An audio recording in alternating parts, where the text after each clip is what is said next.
Hello everybody, welcome to my YouTube channel. I am Dr. S. Sachiprasad, having passion in making videos of historical places. In this video, I would like to show you interesting aspects of Akkanna Madanna caves located in Vijayawada. Vijayawada is a beautiful city in Andhra Pradesh surrounded by Eastern Ghats. It lies on the banks of holy river Krishna. Here is Indrakiladri, on which goddess Kanakadurga temple is located.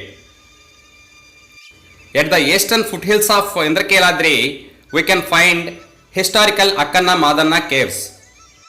These east-facing Kondalite rock-cut caves are adjacent to Mahamandapa road of Kanakadurga temple. According to archaeologists, these caves dates back to 5 and 6 centuries AD and were hewn by famous Vishnukundina king Madhavarma II. Historians opine that even though Vishnukundins were devotees of Lord Shiva, initially followed Buddhism. Because of this reason, these caves were used by Buddhists as shelter places. Later during 8th and 9th centuries AD, when Buddhism was in decline, these caves were converted as Hindu cave temples by Eastern Chalukyas. The lower cave is believed to be visited by Akkanna and Madanna, who were the ministers of 17th century Golconda king Tanisha. As a memory of their stay, these caves are being called as Akkanna Madanna caves. Among upper and lower caves, let us move towards lower cave. This lower cave is having spacious open portico. This rectangular cave structure measures 14.63 meters and 8.83 meters in 2 dimensions. This rock-cut cave comprises of a set of 3 cave units having common Mahamandapa, that is portico. First of all, let us move towards the semi-finished structure present in southern side of the main cave. Slightly elevated front court with worn out stairs is having a cell-like structure in its posterior wall. There are no carvings seen in this cell. Let us come out of this cell and move towards main cave structure. We can see worn out pillars in 2 rows. These are considered as remnants of Mahamandapa which was present in front of the cave. It seems pillars and roof structure were disintegrated either because of natural calamities or bad quality of Kondalite stone. In the interspaces of front pillars of Mahamandapa, there is a parapet wall like structure on which gods and lions carvings can be seen in worn out condition. Lions carved here resemble the lion depicted on Vishnukundin coins. Flight of steps approaching Mahamandapa are in lateral way in front of first cave unit and straight way in front of second and third cave units.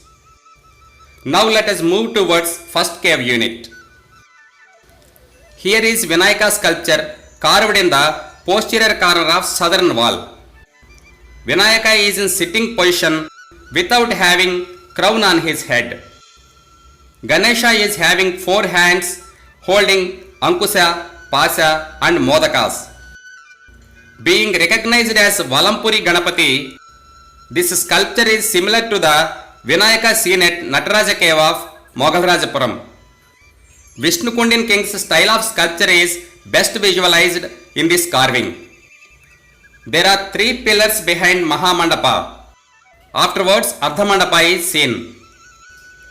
Posterior wall of Mahamandapa is seen cut into Garbhagruha, that is sanctum. We can see Dwarapalka sculptures on either side of sanctum.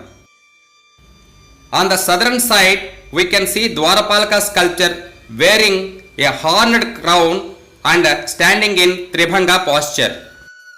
This sculpture is similar to Dwarapalaka seen at Nataraja cave of Mogalrajapuram and Sitarama cave of Mustabada village. Northern side Dwarapalka sculpture is seen in Vyatyastha Pada posture by holding right hand on truncheon. Another sculpture adjacent to Dwarapalaka seems to be a worn out female sculpture.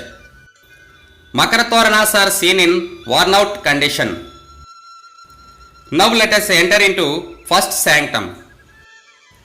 This square shaped cella has length, breadth and heights equally measuring 2.36 meters. In the middle of the sanctum, a square shaped socket about 46 centimeters wide and 61 centimeters in depth is seen. Perhaps it is intended to keep an idol of a god or Shivalinga. A notch carved in the northern side seems as an arrangement to keep Lingapet.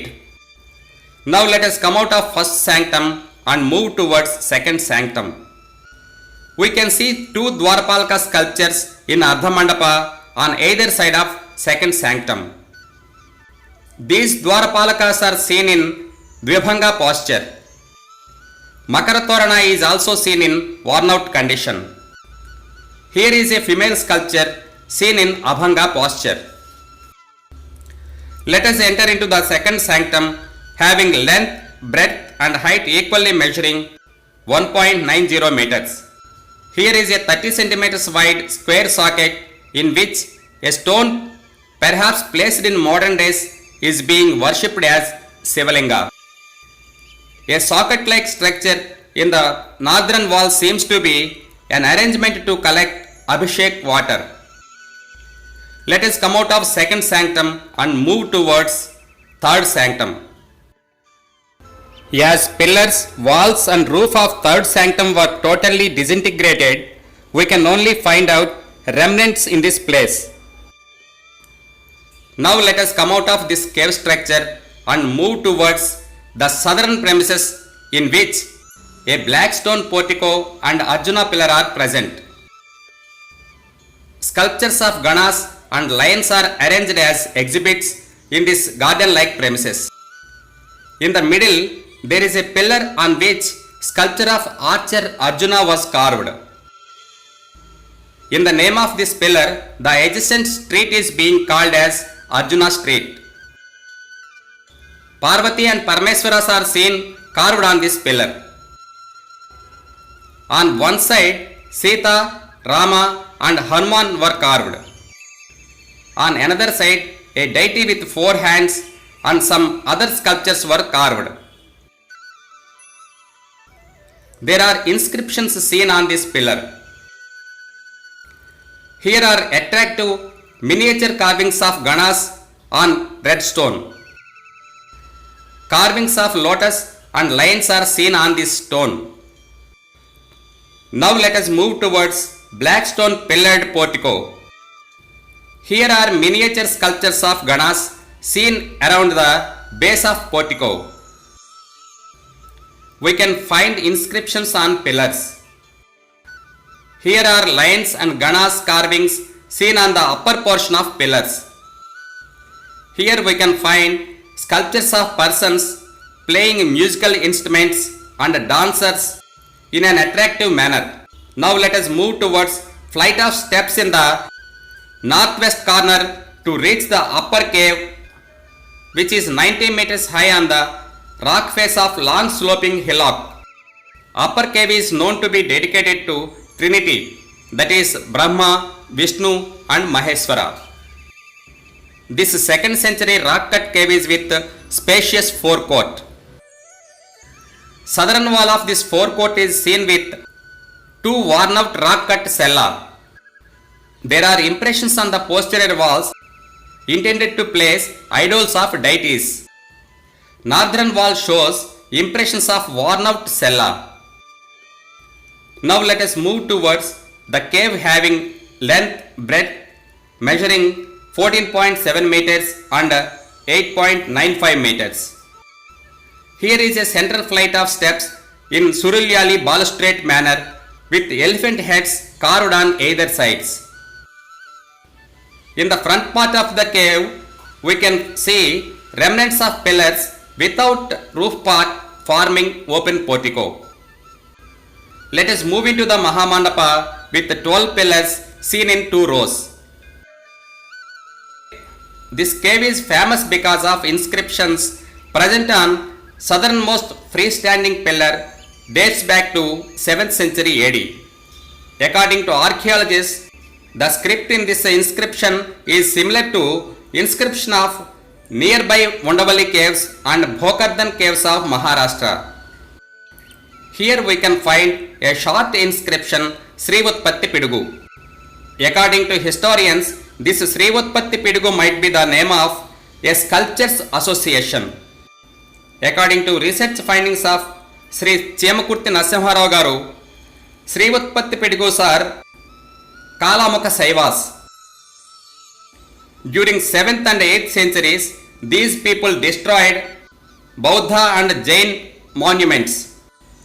Sri Utpatti Pidugu inscription is explained as a warning inscription by Kalamukha Saivas against Buddhism and Jainism. Here we can find carvings of elephant and lion below the roof. Behind Mahamandapa there is Ardhamandapa. Here we can find 3 sanctums in the rear wall of Ardhamandapa which were dedicated to Trimurtis. This southern side square shaped sanctum measures 1.45 meters wide and a height of 2.05 meters. On the posterior wall of sanctum, we can find impressions intended to place the idol of a deity.